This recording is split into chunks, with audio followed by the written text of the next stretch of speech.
Olá pessoal, muito boa tarde para vocês. Hoje é dia 16 de outubro, são 5 da tarde aqui em São Paulo. A gente está começando mais uma transmissão ao vivo aqui da série Think with Google, que está rolando essa semana com os convidados que vocês que fizeram parte do evento do Google há alguns dias em São Paulo escolheram. Vocês votaram algumas pessoas para estarem aqui ao longo dessas 2 semanas. A gente está entrando no segundo episódio. E hoje meus convidados estão aqui. Eu estou com o Alessandro aqui do meu lado. Seja bem-vindo, Alessandro. Obrigado, Maurício. É bom ter você aqui, cara. Muito bom estar aqui com vocês e rever aí 2 grandes amigos, aí, o Carlos e o Marco, que ajudaram a gente a fazer o evento maravilhoso que a gente fez há quase um mês atrás. É isso aí. O Carlos está aqui também, ó. Seja bem-vindo, Carlos. Boa tarde, obrigado Maurício, obrigado Alessandro, é um prazer estar aqui e fazer parte desse bate-papo em busca aí de discutir melhorias na educação. Tema importantíssimo, né, cara? Com certeza. E para reforçar o time aqui, a gente tá com o Marco lá no... onde é que você está, Marco? Eu esqueci de te perguntar, cara. Eu tô no Rio de Janeiro. Você está no Rio de Janeiro? Eu tô no Rio. Está lá, está num hangout com a gente aqui. Seja bem-vindo, cara. Obrigado pelo convite mais uma vez e é uma grande alegria participar de mais um momento para discutir educação. Bom ter você com a gente. Nós podíamos apresentar nossos convidados, né, cara? Ou eles se apresentarem. Eu acho que é melhor eles se apresentarem, né? Vamos passar a palavra para eles? Primeiro eles começam, depois eu digo um pouquinho. Então, Respeito. Primeiras visitas. Vou começar com o Carlos. O Carlos está aqui do meu lado. Fala um pouco aí, Carlos. Você é Veduca? Exato. ITA, engenharia... Eu conheço um pouco da tua história, né, cara? Já conhece, inclusive, foi aqui em primeira mão que eu contei o primeiro nome vergonhoso do Veduca, que a gente mudou, era Tábula Rasa, que eu não peço, mudamos para Veduca. Mas, enfim, meu nome é Carlos Souza, eu sou o CEO e um dos fundadores do Veduca, que é uma empresa de tecnologia e educação, cujo propósito é democratizar a educação de alta qualidade no Brasil, com videoaulas, com cursos das melhores universidades do mundo, de graça, na língua nativa, de forma contextualizada, personalizada e com certificação. A gente já está no ar aí há 1 ano e meio, quase 2 anos. O Veduca hoje conta com 5.700 videoaulas de 17 das principais universidades do mundo, Harvard, Stanford, Yale, Princeton, Berkeley, por aí vai, e das brasileiras USP, Unesp, Unicamp e UNB. Lançamos também os MOOCs com certificado e agora, dia 1º de outubro, a gente teve o prazer de fazer um lançamento muito bacana, que eu acho que vale a pena contar um pouquinho aqui, que é o lançamento do primeiro MBA online totalmente aberto do mundo, ministrado por professores palestrantes da USP São Carlos e da Federal de Santa Catarina.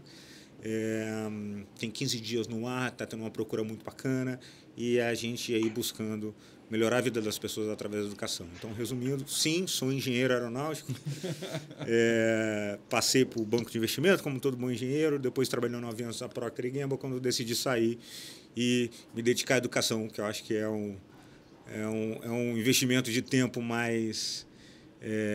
que dá mais retorno para o nosso país, acho que é isso. É isso aí, cara. Voltar um pouco do teu privilégio de aprendizagem para a sociedade de uma forma geral. Né? Muito bacana. Exatamente. Deixa eu trazer o Marco para essa conversa.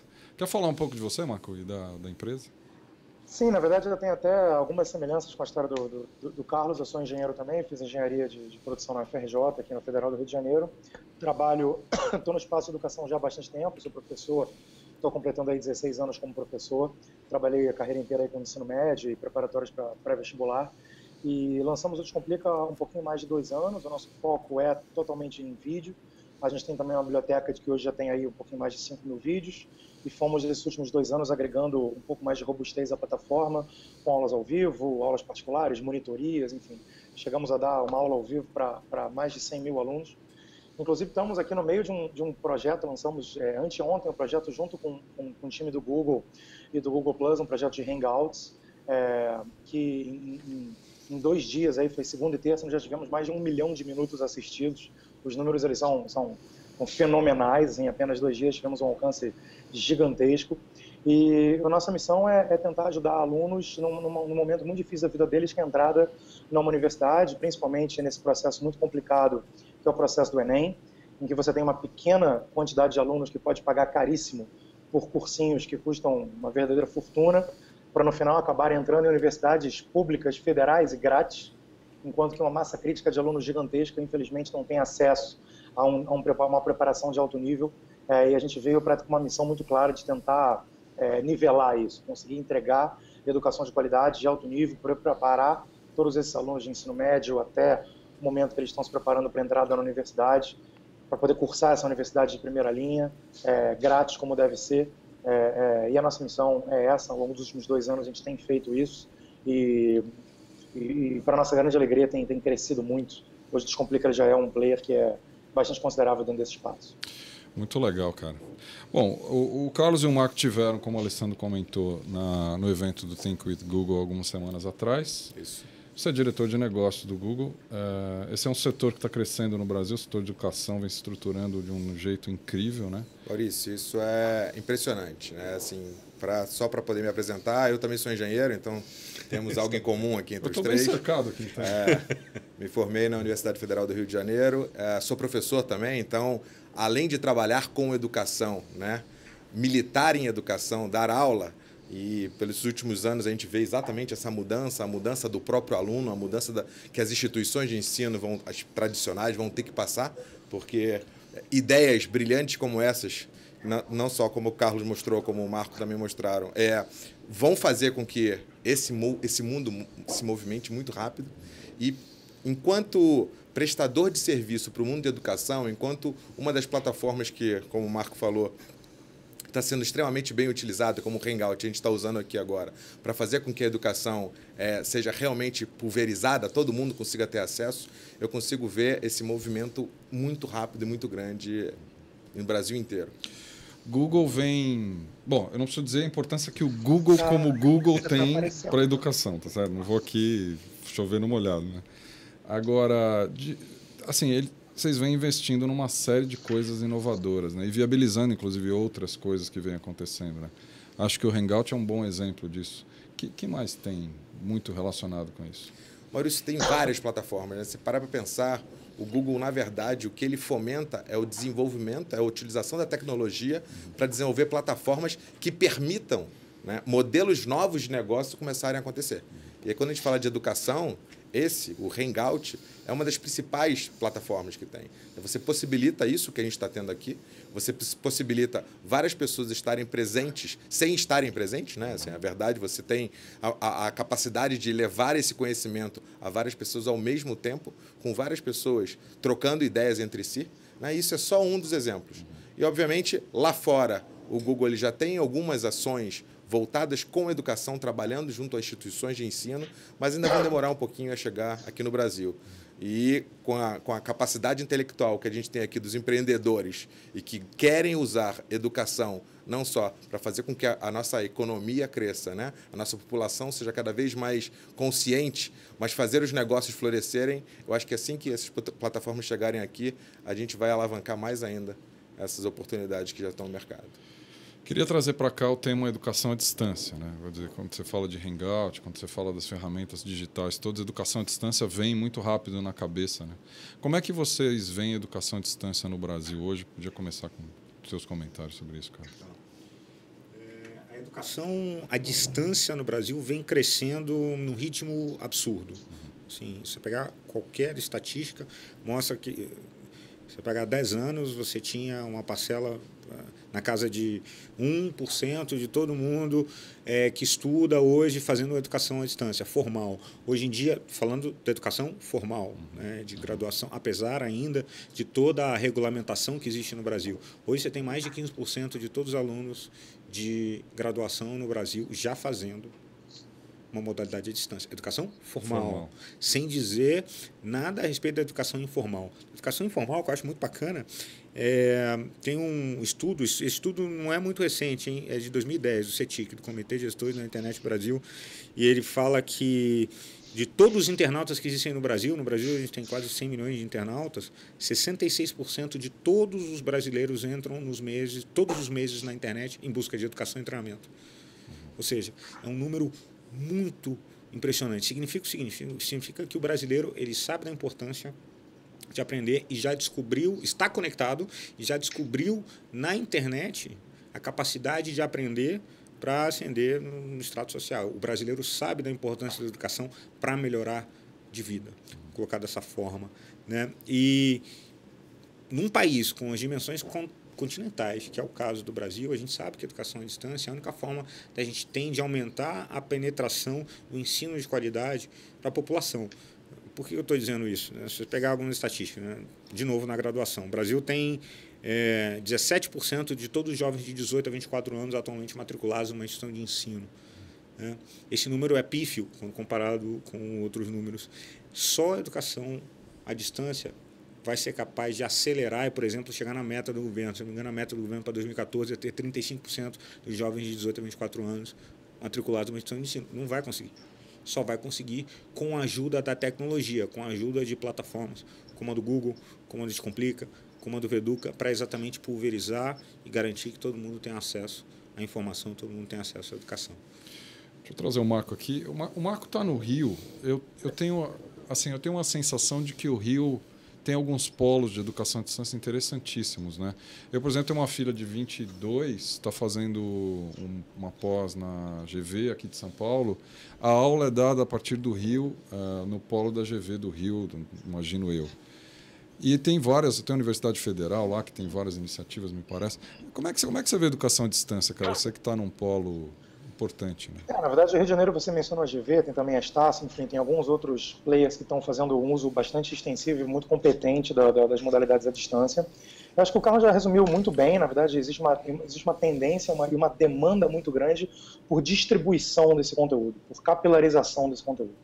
O conteúdo de qualidade, ele existe hoje, a gente gosta muito de bater nessa tecla. A educação de qualidade, ela existe, ela só precisa ser distribuída. A educação de qualidade, ela é feita, ela é realizada hoje no Brasil, só que ela não consegue alcançar as pessoas que estão distribuídas pelo país. E a educação à distância, então, hoje no Brasil, ela já começa a cumprir esse papel de conseguir distribuir, de conseguir capilarizar o conteúdo de qualidade que está sendo produzido hoje no Rio de Janeiro, sem dúvida nenhuma, em São Paulo também, em várias outras regiões do Brasil. E essas plataformas, de novo, o Veduca é uma delas, o Descomplica é uma delas, o Google é uma grande plataforma, tanto o Google puro como ali o YouTube também junto. Eu estou voltando agora da Califórnia, do Summit Education do YouTube, e você tem muitos cases americanos, muitos cases internacionais de absoluto sucesso, e eu tenho certeza que esses cases vão começar a acontecer. Eu acho que o Veduca e o Descomplica já são dois grandes cases hoje dentro do Brasil de distribuição de educação de qualidade, educação que hoje existe no Brasil, resolvendo problemas reais e agora alcançando pessoas que demandam por esse nível de qualidade. Descomplica nasceu de como, cara? Você acordou um dia e falou, vou descomplicar tudo, e conta um pouco dessa história. Assim, o que levou você a mergulhar nessa história? Não, a história do Descomplica, ela se confunde muito com a minha história pessoal. Eu dou aula desde 1997, quer dizer, já vão aí 16 anos como professor, e professor de escolas e cursinhos, e em paralelo à minha carreira como engenheiro, sempre dei aula. E a visão da engenharia é uma visão de resolver grandes problemas, trazer grandes soluções para grandes problemas. Eu acho que o bom engenheiro é aquele que consegue pensar nisso, como pensar em grandes soluções para grandes problemas, e um deles que eu via, já me repetindo um pouquinho, é isso, como dar escala para a educação de qualidade, que eu via funcionando em pequeníssima escala para pessoas, para um pequeno grupo de pessoas que podiam pagar por ela. E aí um belo dia eu me peguei pensando em como que nós poderíamos escalar isso, pegar o trabalho que eu fazia dia a dia em turmas de 30 alunos e conseguir escalar para turmas de 300 mil alunos, para 3 milhões de alunos, e quem sabe até mais do que isso. E a solução que parece óbvia, o desafio é de execução. Então vamos pegar esse conteúdo de qualidade, filmar isso e entregar pela internet. O que hoje parece muito simples, alguns anos atrás não era tão simples. Se hoje já existe, o Descomplica já está aí há não muito tempo, mas se você volta 3 anos, os desafios eram ainda maiores. Se hoje existem desafios de infraestrutura, eles eram maiores há 3 anos atrás. Se hoje existem desafios de meio de pagamento, eles eram maiores há 3 anos atrás. E a ideia então se mistura com a minha trajetória pessoal, como professor, como engenheiro. E a grande pergunta era como solucionar um problema de escalabilidade de entrega de conteúdo. A internet vem, então, para resolver esse problema e resolver muitos outros, mas o primeiro deles é de distribuição. Quando a gente fala de ensino à distância, que vocês conhecem bem, então, nesse negócio, me parece que já é uma boa jornada, a gente tem que olhar o jovem de perto. Afinal, acho que é o jovem que está vindo aqui, mas talvez não só o jovem, mas quando a gente fala de jovem, não sei se a gente pode falar um pouco de perfil do jovem, né? O quanto que o Google tem se relacionado com esse público, o quanto que você... Dá para trazer alguma coisa sobre o perfil do jovem, a gente entender um pouco como é que é o comportamento desse cara na internet, o que esse cara está buscando? Maurício, boa pergunta. E quando a gente fala jovem, né, vamos tentar não estereotipar. Né? Assim, eu me considero jovem, por mais que tenha esses cabelos grisalhos. Mas você sabe que eu nunca vou chegar lá, né? Meus estão caindo, cara. Não vai ficar branco jamais. Né?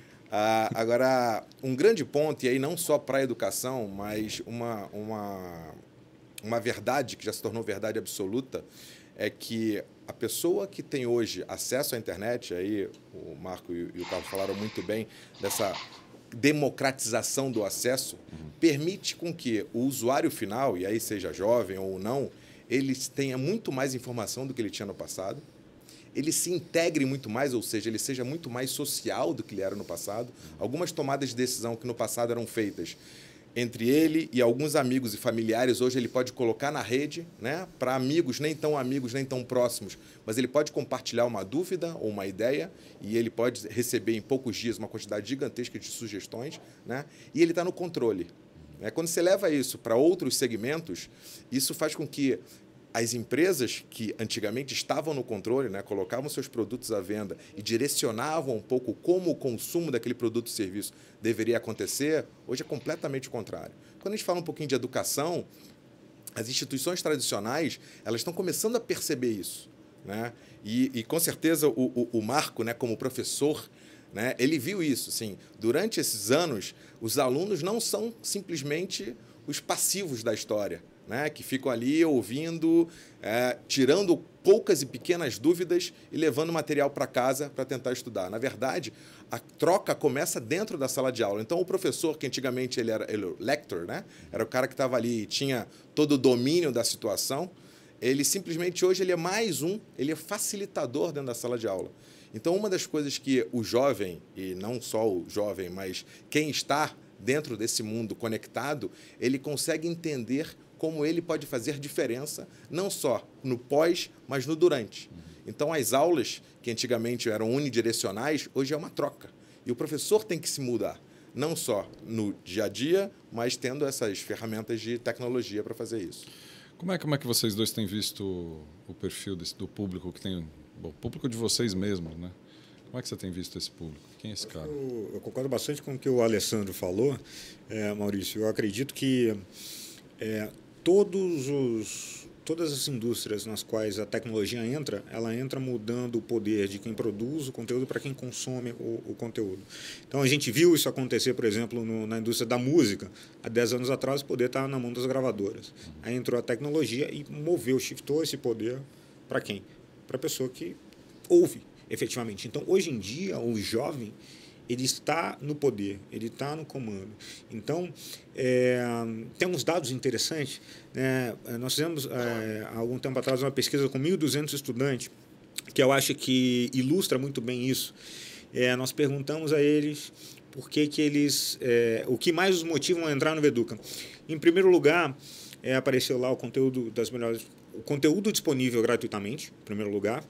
E nós esperávamos que fosse aparecer logo conteúdo das principais universidades do mundo ou conteúdo em português. Não. Em segundo lugar, veio a possibilidade de aprender em qualquer momento, a qualquer hora.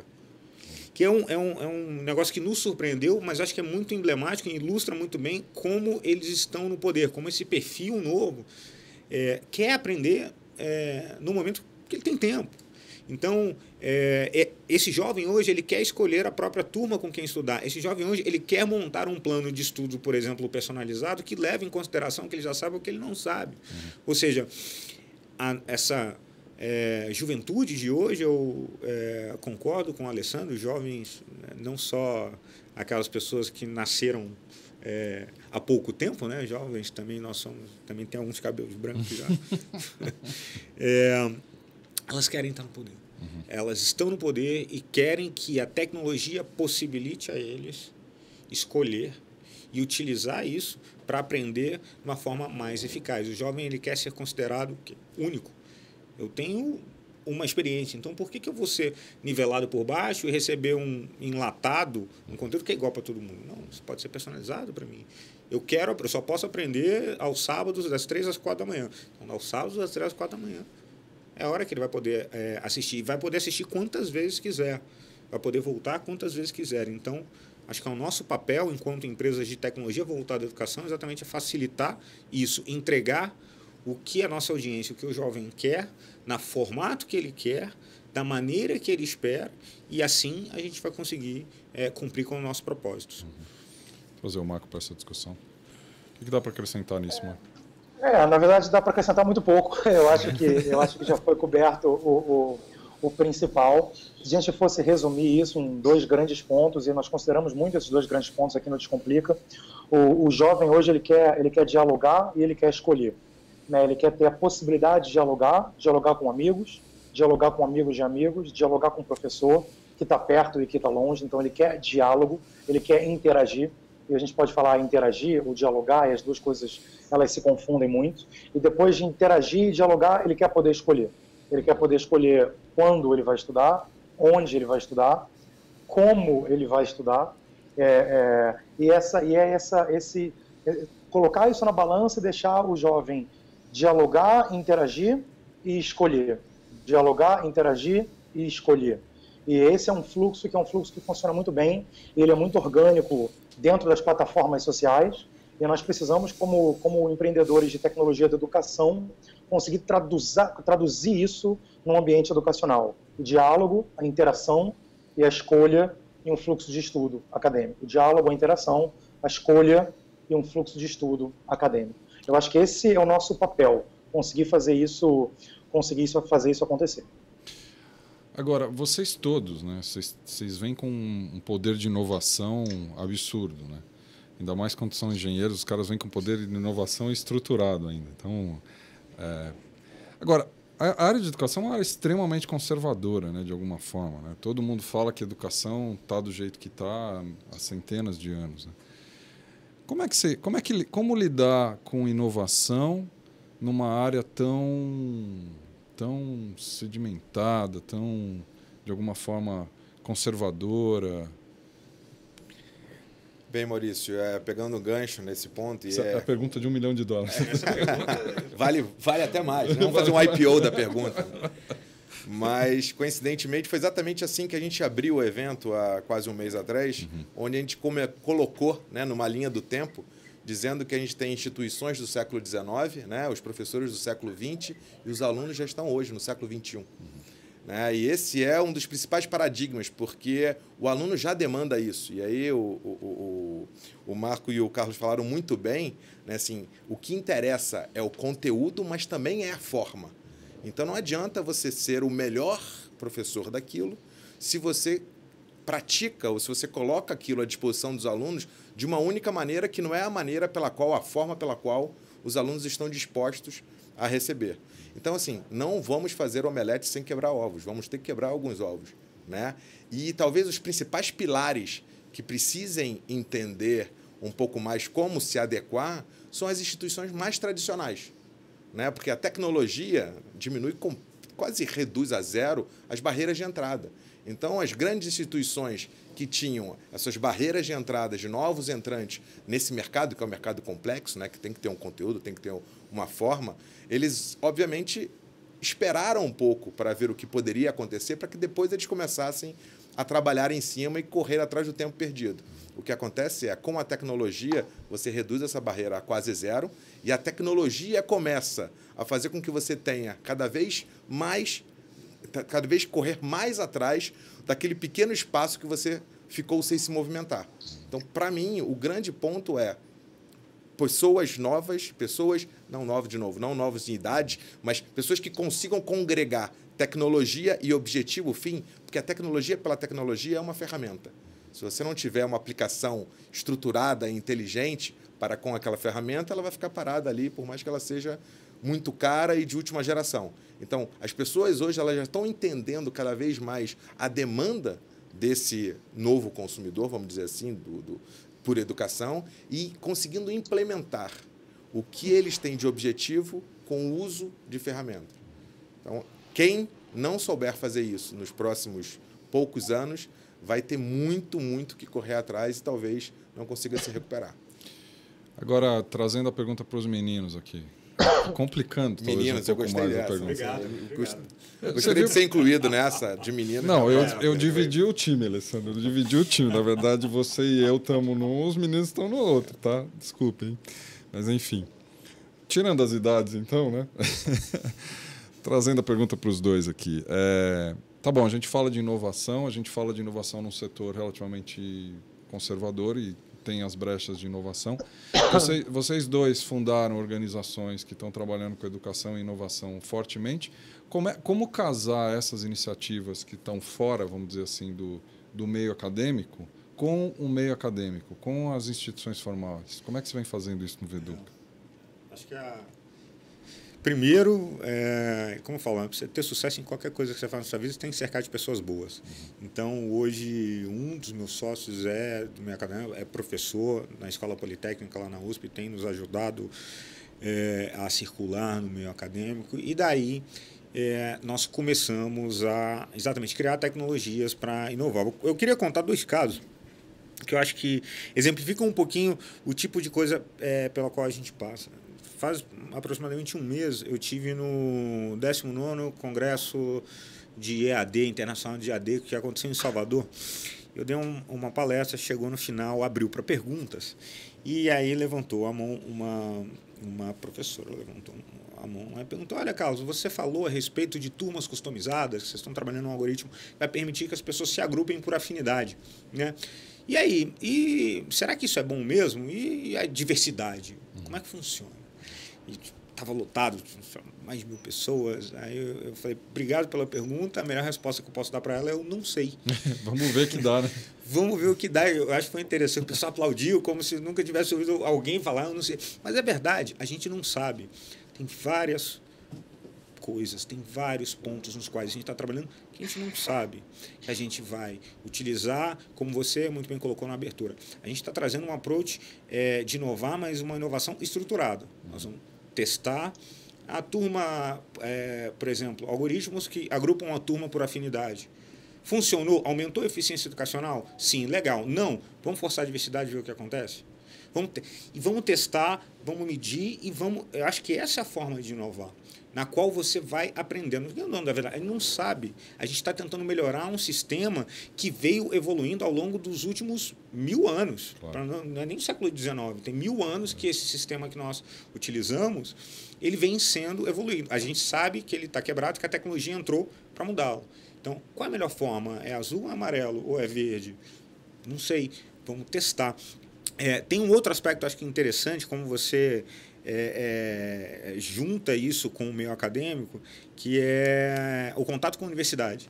Tem universidades que a gente senta lá para falar: vamos colocar o conteúdo no Veduca, vamos abrir, e as pessoas têm um medo e viram, não vou citar nomes, as que falam não, ou vamos esperar, grandes universidades que viram e falam não, mas isso vai expor o professor, aquele professor, e aquele professor que não é tão bom, na minha opinião. Então, vai forçá-lo a melhorar, né? Bom, né?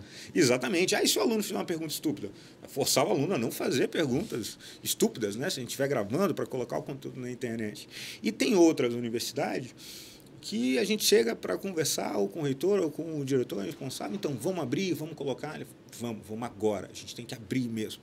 Então, eu acho que é difícil você lidar com a inovação com o setor tão conservador quanto é o mundo acadêmico, mas inovar significa exatamente isso. A gente vai vai transpor as dificuldades através de testes e vamos aprender o que funciona e o que não funciona e colocar em prática o que funciona.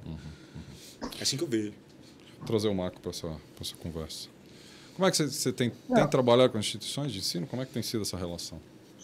Na verdade, nós não temos tanta interface com instituições de ensino quanto o Veduca tem, mas nós temos sim alguma interface. Nós temos, por exemplo, até com o setor público no estado do Ceará, nós temos todos os alunos do estado aí matriculados no Descomplica, são 300 mil alunos. E acho que inovar, a primeira coisa é não ter medo de errar, né? Quanto mais medo você tem de errar, menos você consegue inovar. Então, mas sendo bastante pragmático e sendo bastante engenheiro, né, e tentando ser pragmático, você precisa encontrar essas interfaces, encontrar esses players que têm menos medo de errar, e ao ter menos medo de errar, consegue inovar mais junto com eles. Como o Carlos acabou de falar, sempre vão existir as universidades ou as escolas, ou enfim, você pode pensar em qualquer instituição de diversos níveis que vão estar mais avessos ao risco, mais avessos ao erro, ou mais propensos ao risco, mais propensos ao erro. Eu acho que no momento que nós estamos, nós precisamos, do nosso lado, encontrar as pessoas que querem ter a possibilidade de errar, aprender e melhorar, e menos medo de errar e inovar. E, por outro lado, do nosso lado também tem que ficar muito claro, em todas as interfaces que nós fazemos, que nós estamos com um objetivo claro de melhoria de performance.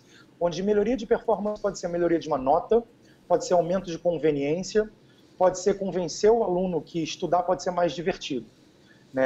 Então é muito claro para a gente não descomplique, nós somos muito pragmáticos nisso e fazemos muitas pesquisas com isso. E eu posso chegar para uma instituição de ensino e dizer que na última pesquisa que nós fizemos, num universo de quase 500 mil alunos, 78% deles ficaram com média acima da média nacional no Enem. Então, o que a gente está fazendo funciona. E se você está sempre testando, não tem medo de errar e consegue iterar e melhorar, você consegue provar que o que você está fazendo funciona, é mais conveniente, ou é mais divertido, ou melhora a nota, ou tudo ao mesmo tempo, você consegue convencer essas instituições que são um pouco mais aversas ao risco de que o que você está fazendo funciona. E aí você consegue trazer essas instituições para junto de você. Uma coisa que nos ajuda é que nós somos, no caso do Descomplica, muito complementares às instituições de ensino. Eu sou professor, minha carreira inteira como professor, eu não acho de maneira nenhuma que nós viemos para substituir a instituição, e sim para complementar as instituições, para complementar o trabalho dos professores e das instituições tradicionais. Isso é muito claro no nosso discurso, isso é muito claro nas nossas ferramentas, e isso também ajuda um pouco a trazer as instituições para perto da gente. Menos medo de errar, mais foco em melhoria de performance ou conveniência, e mais foco em complementariedade. Eu acho que são 3 pontos super importantes. Onde o professor entra nessa história? Qual é o papel dele? Ele continua sendo uma entidade importante dentro desse processo? Mudança de perfil? Acho que o professor, hoje em dia, ele tem uma importância muito grande, talvez tão grande, se não maior. Só que é um papel diferente. O papel mudou. Exatamente. O professor, ele não é o oráculo, mas a informação toda não está contida com ele. Pelo contrário, o professor ele entrou lá para dar uma aula de história, e o aluno com o celular ali, a 2 cliques no celular, ele entra no Google e ele sabe mais que o professor ali com 2, 3, 4 cliques no celular dele. Então, ele não é mais o detentor da informação. Porém, o professor, na minha visão, ele é o responsável por garantir que esse conhecimento ele vai ser levado e vai ser entendido pelo aluno. Para mim, o professor ele é um facilitador. Ele precisa garantir a performance do aluno. Ele precisa garantir que o aluno realmente entendeu que aquilo faz sentido e garantir que o aluno ele vai pegar aquele conhecimento e aquilo vai ser prático, né? Que ele vai levar aquilo para a vida toda. Para mim, o professor precisa continuar ensinando o aluno a pensar, mais do que simplesmente entregando informação. É um misto de maestro com coach, né? Ele tem que orquestrar essas novas tecnologias, essa nova forma, o tipo de conteúdo que é entregue, e fazer com que o aluno entenda e aprenda a raciocinar e pensar em cima desse novo ambiente, com essas novas informações, ou a maneira pela qual essas novas informações estão sendo disponibilizadas para eles. Marcos, se você quiser complementar, cara, você entra na conversa, tá? Não sei se... eu acho que, na verdade, o professor ele é aquele cara que vai dar significado às coisas, vai dar sentido àquelas informações. Embora o aluno consiga em 2 cliques, e eu vou defender como professor a classe, embora o aluno ele possa em 2 cliques ter acesso à informação, não necessariamente aquela informação vai fazer sentido para ele, não necessariamente aquela informação vai estar contextualizada para ele, não necessariamente aquela informação vai ter significado para ele, e o professor vai ser ainda a figura que vai ser responsável por dar um pouco mais de contexto, dar um pouco mais de sentido, dar um pouco mais de significado. A informação ela está cada vez mais disponível, o sentido e o significado não necessariamente. E pode parecer besteira, mas são 2 coisas muitíssimo diferentes, né? Então, o professor moderno é aquele que vai estar claro, que vai ser um cara que vai pegar toda a informação disponível, ele não vai ser o detentor da informação, mas ele ainda vai ser o responsável por contextualizar, dar sentido, dar significado, fazer com que as coisas fiquem, às vezes, um pouco mais palatáveis, e mais, às vezes, até simples, e o nome descomplica, e mais descomplicadas para o aluno poder entender. A importância ela não diminui de maneira nenhuma. Não acho que também agora a importância vai aumentar, a importância vai diminuir. Não, a importância continua, ela continua sendo muito parecida, no sentido de que o professor tem que estar ali dando significado às coisas. Eu acredito que isso não muda muito, não. Isso continua tendo que acontecer. Não vejo isso mudar num horizonte de uma geração. Pelo menos no horizonte de uma geração, a importância do professor continua sendo absolutamente essencial. Transforma informação em conhecimento, né? Acho que é isso. Transforma informação em conhecimento. Exatamente. Ele é responsável por transformar a informação em conhecimento. Acho que tentando resumir. Ontem a gente esteve com o Gerd, com a Jane aqui. A gente estava um papo sobre inovação, falando de futuro e tal. Veio muito o tema mobilidade. O uso de celulares aqui no Brasil, a gente mencionou, tem mais celular do que gente, né? Aquela coisa toda. Onde é que a mobilidade entra nessa história? Já entrou. Já entrou, né? Eu acho, independentemente do segmento de mercado, a mobilidade já faz parte, né, do dia a dia das pessoas. Tem pessoas que usam muito mais o celular do que qualquer outro device. E o celular ainda é proibido em sala de aula, né? Ainda, né? Assim, o ponto você imagina quando vier o Google Glass, né? Assim, a gente tem que entender que vai ser parte integrante do material escolar, do material do dia a dia, né, do aluno, de qualquer tipo de consumidor, aquele aparelhinho com o qual ele consegue ter acesso a informações não contextualizadas. É importante o ponto que o Carlos e que o Marco colocaram, assim, mas ele vai conseguir ter acesso a essa informação, né? Eu acho que as instituições, os professores, eles têm que entender que é mais um participante, um passivo, né? Ele vai se utilizar daquilo para buscar alguma informação, mas é mais um participante desse novo ambiente. A gente não pode lutar contra, né? Porque quando você começa a lutar contra, você começa a criar uma barreira que é até ruim, né? no dia a dia da utilização do aluno. Então, assim, a mobilidade é fundamental. Se é para qualquer outro tipo de segmento, você imagina para a educação. Tenho a menor dúvida. Vocês falaram em várias coisas aqui, interação, inovações mil. Um termo me chamou a atenção, que é essa história da personalização. Dá para falar um pouco sobre isso? O que é personalização na educação? Me parece que é uma das tendências fortes mesmo, né? Você parar de tratar, acho que as pessoas na média, e começar a tratar o indivíduo mesmo. O que vocês têm experimentado disso? Nós estamos trabalhando, nós no Veduca, acho que, primeiro, é uma tendência realmente bastante importante, que a gente acredita que traz o poder para a mão do estudante, que é algo que a gente já tinha falado, que os novos jovens, né, é isso que nós queremos, isso potencializa. A gente acredita que a personalização funciona porque, primeiro, não é uma tendência que saiu do além, isso é da medicina. Lá na medicina, antigamente, as pessoas tratavam as doenças, então não importa se sou eu, se é o Maurício, se é o Alessandro, as pessoas tratavam a doença. Então, eu tenho meningite, vai tratar a meningite. O tratamento é um só para qualquer pessoa. Hoje em dia, a medicina faz o quê? Ela trata a doença, a meningite, no Carlos, ou no Maurício, ou no Alessandro, levando em consideração o histórico genético, levando em consideração os hábitos do Carlos, levando em consideração de onde o Carlos veio, levando em consideração todo o histórico para dar um tratamento mais efetivo. E a gente está trabalhando no algoritmo de plano de estudo personalizado, vai ficar pronto para o primeiro semestre de 2014. E o que ele traz? Ele traz personalização de o que e como. O que, primeiro, esse algoritmo ele infere, baseado nos dados que o estudante deixa no Veduca, onde ele acerta, o que ele assiste, quais são suas preferências, e dados também de redes sociais, principalmente redes sociais profissionais, ele infere, por exemplo, que o Carlos, como estudou engenharia, ele sabe cálculo, como trabalhou no mercado financeiro, sabe um pouco de finanças, e como trabalhou 9 anos em marketing na Procter & Gamble, sabe um pouco de marketing. Mas o Carlos definiu um objetivo, ele quer se tornar um empreendedor.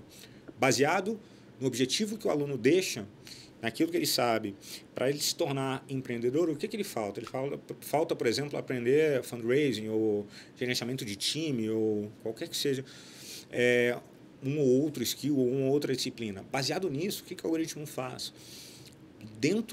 De dentro da curadoria, de dentro do acervo digital que tem no Veduca, ele monta um plano de estudo personalizado, capaz de atender exatamente a levar ao caso, a levar ao estudante da onde ele está para onde ele quer chegar. E esse tratamento, ele é personalizado. Essa é a personalização do o quê. Além disso, a gente tem a personalização do como, que eu acho que é muito bacana, que a gente está estudando bastante agora. Nos últimos 10 anos, tem uma série de estudos que relacionam os perfis psicológicos com learning styles, ou com estilos de aprendizado. Então, existem alguns perfis psicológicos que têm um estilo de aprendizado, por exemplo, mais competitivo. Então, para essas pessoas, enquanto a pessoa está assistindo a videoaula aqui e está fazendo quizzes, está fazendo testes aqui, num cantinho do site, é bacana mostrar um ranking, porque essa pessoa ela é estimulada pela competição. À medida que ela vai preenchendo, ela vai subindo ou descendo. Agora, existem outros perfis que não são tão competitivos. Né? Competitivos. Esses perfis eles são mais colaborativos. As pessoas aprendem melhor colaborando. Então, nesse mesmo cantinho, ao invés de eu mostrar um ranking, o que seria mais interessante de mostrar para estimular que essa pessoa continue aprendendo? Mostrar o quê? Mostrar um ambiente no qual ela possa bater papo, ou discutir, ou conversar, um fórum no qual ela possa interagir com pessoas que precisam da ajuda dela. Então, e isso, você vê muitas vezes erros em exemplo. Tem colégios aqui em São Paulo famosos por estimular a competição. Lá e coloca o ranking dos alunos, prega lá na porta.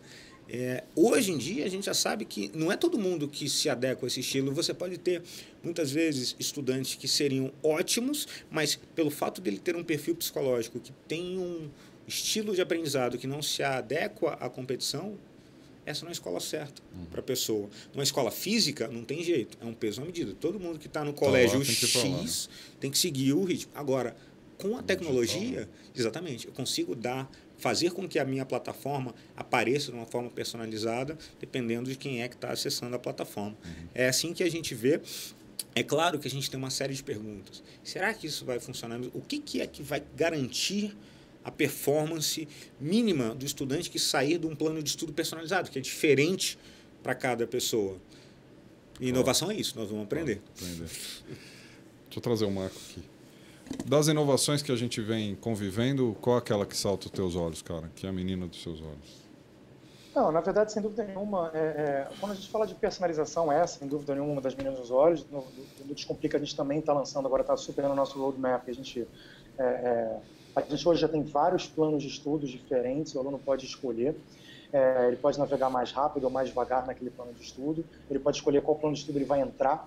Ele vai entrar no plano de estudo intensivo ou extensivo, com foco no Enem, com foco na FUVEST, na Unicamp. Ele já pode fazer essas escolhas, já pode navegar mais rápido ou mais devagar dentro de cada um desses planos. A gente já tem isso hoje e vai implementar alguns algoritmos ainda mais interessantes para o início do ano letivo que vem.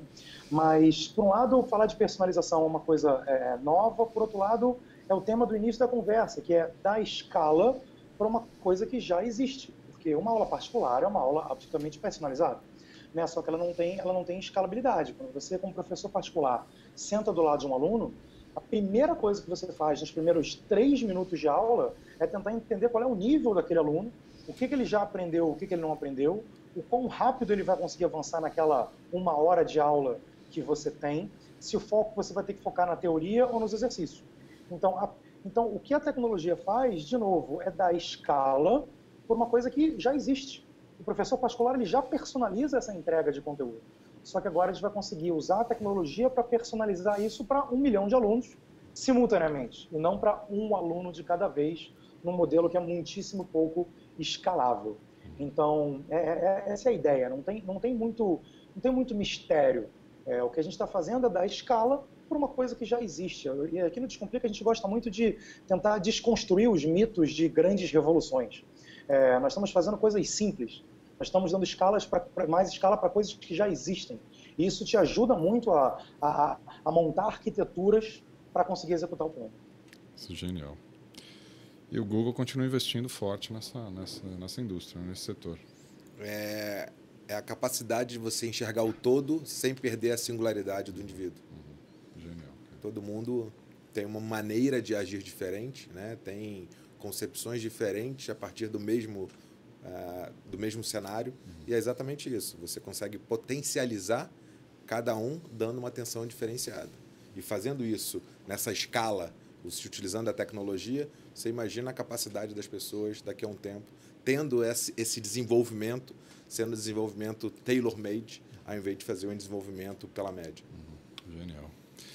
Meninos, agora incluindo o Alessandro nos meninos, Garoto, queria agradecer imensamente vocês terem vindo aqui. Viu? Foi um ótimo papo que eu espero que a gente continue em algum momento.